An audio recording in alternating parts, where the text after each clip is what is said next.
Hey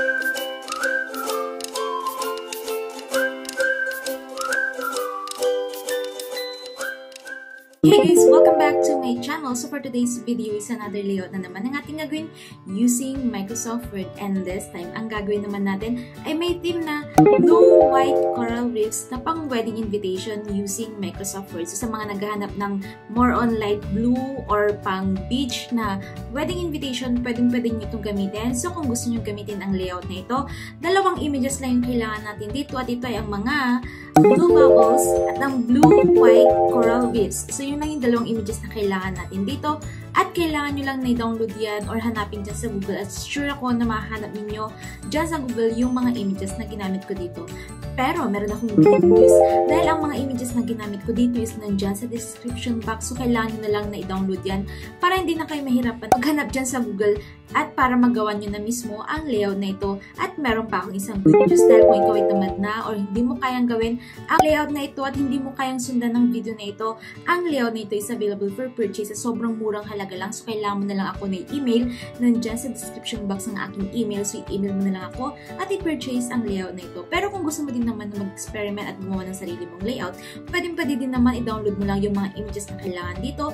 At kung ready ka na, start na natin ito using Microsoft Word.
So ayan, meron na tayo itong Blue White Coral Reefs na pang wedding invitation. So sana nagustuhan ninyo ito, and kung may mga request na suggestion pa kayo, mag-comment lang kayo dyan sa baba at gagawa natin ng video. Again, thank you so much for watching and see you sa aking next video. Don't forget to like and subscribe. Bye!